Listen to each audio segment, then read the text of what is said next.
not attempt to adjust your dial. Ba-da-bum-bum-bum. It's your boy Big Vern. This is App Stupid, the fastest growing sports and entertainment show on these YouTube streets. You're welcome. Holla at us. Sex on the platter. Hot sex on the platter. Where you at? Yeah, man, straight up. Tribe Called Quest. That was off the Boomerang soundtrack, wasn't it? Anyway, welcome to App Stupid. It's your boy Big Vern. Getting down as always here in the studio. The last segment that we covered, we talked about James Franklin. Why was he being made to apologize for walking out on the media talking about sexual assault when the kids who are accused never played on the team? The kids who were accused aren't even enrolled at Penn State. They've been not only dismissed from the program, football, they've also been eliminated from the school itself. So you would need to talk to the kids who are involved in this incident. That's all I'm saying. But Yahoo Sports had a different outlook that was weird to me, and I had my rebuttal. So that's on that one. Gonna go from the Big Ten to the Big 12. Yeah, gonna talk some Coach Prime. Now, Coach Prime, you all know my sentiments on him. Coach Prime is the most divisive guy in football. And when I mean that, it's not anything that he said. It's more or less his actions. You've got people who hate Coach Prime because he's cocky, he's arrogant, he's brash. And that's fine. You can do that. This is America. You have your right to do whatever you want to do. But when you have people who keep it all football like myself and who point out a couple of things that we see lagging on both sides of the ball, offense and defense, somehow we get typed as haters, sellouts. Trust me, there's a laundry list of guys. Then they'll come into the comments and they'll go ahead and spew that ridiculousness. And then you just roll your eyes because you just don't want to deal with it. You know, you don't want to deal with it. However, at 6-2, the Buffaloes, now they are bowl eligible. So, hey, look, and that's his second year. This is his second year. Now, Deion, again, with the Buffaloes, after they beat Cincinnati at Folsom Field, they became eligible to get a bowl game this year. And this is probably one of the fastest turnarounds in college football this year. And I don't think Coach Prime gets enough credit for energizing a community and getting eyeballs on a program in that region of the world that only those fans follow. There is nobody in this part of the country that follows Colorado. And if you said you was a Buffaloes fan before Deion Sanders showed up and you wasn't in Colorado, you a damn lie. At least acknowledge it, bro. At least acknowledge it. And this is out of Football Scoop and John Bryce, the 4-8 last year Buffaloes. This year they're 6-2. If they run the table on these last 4 games, that would make them 10-2, and that would put the Buffaloes in the college playoffs. It really would. It would put the Buffaloes in the college playoffs, and they don't even have to win the Pac-12. Well, I was about to say Pac-12. They don't have to win the Big 12 at all, and that's the beauty of Deion Sanders, because people want the circus.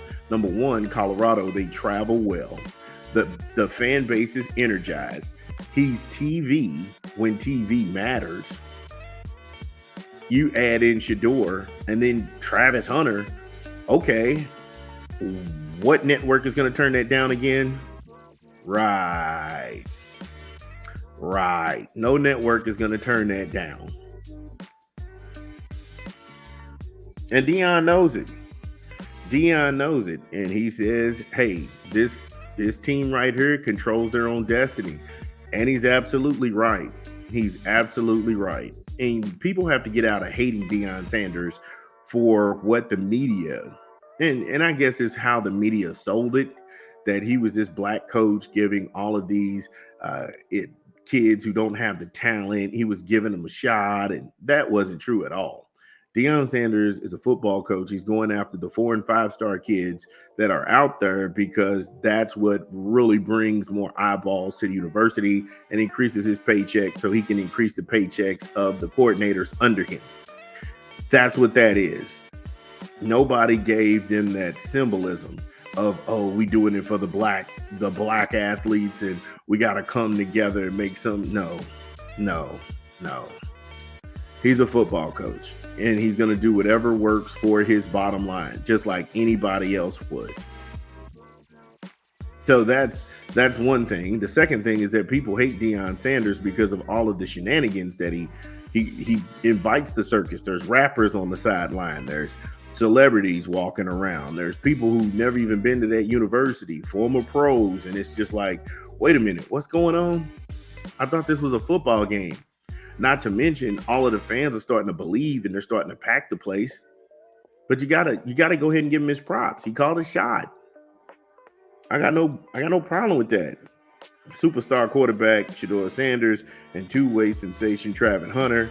Deion wants to deliver the message that he has receipts for all the naysayers and backbiters, bandwagon racist, meat riding, no talent sports writers who counted them out. Now they got to count them in, right? If you don't want to hear his mouth, beat him. But now you have to listen to his mouth, even if they lose to Texas Tech on the year that would make them 9-3. That is way better than a year ago when it was 4-8. And before he showed up, they only won one game. You have to give the man his props. Every year he's been there, they've won. And again, some people can thrive in a chaotic situation. Most people can't. That's not an indictment against him. That's just saying that if you're going to be a part of Deion's circus, you're going to have to deal with that. And we've seen people walk away and we've seen people join. That's the nature of the beast. So I don't think that the departures, they get more weighted. Oh, Deion did this. No, Deion is Deion. Deion's Deion. You left. I mean, that's the same mentality every coach has. He just has the nuts to say it out loud. If you left, okay, there's no need to keep talking about it. He's gone. I got to deal with who's here. See how that works? When asked if he was where he wanted his team to be this season, Prime said, and I quote, "We should be 8-0 if we were going to set the standard. That's what we want," end quote. I can't knock it. He's earned the right to talk his shit. He's fourth in the conference. Texas Tech, that's the only roadblock in the way. If they get past them, they just play the bottom of the division. Everybody after Texas Tech has a losing record. It's the bottom of the division. But Prime wasn't done spitting bars. He said, "We've earned where we are. We actually feel like we're better than what we are because we're just starting to see the fruit of the work and understanding the expectations that we have for ourselves," end quote. Again, I can't knock it, what he's doing and how he's talking, because every competitive coach sounds like Deion. Every competitive coach sounds just like Deion right now. And you have to give him his props. I'm not asking you to like him. I'm not asking you to anoint him into sainthood. I'm not asking for these scrupulous racist individuals like Paul Feinbaum and his trash ass and all of these ridiculous individuals who people sit there and they put this stock into them. No. Deion is a coach, and a coach is going to coach. And right now, his coaching is actually bearing his fruit, but nobody's giving him the props that he deserves. Right, because that would mean that they would have to go back and bite their words. They would have to humble themselves. They would have to bend that knee and bow that head and tuck that tail. But they not built like that.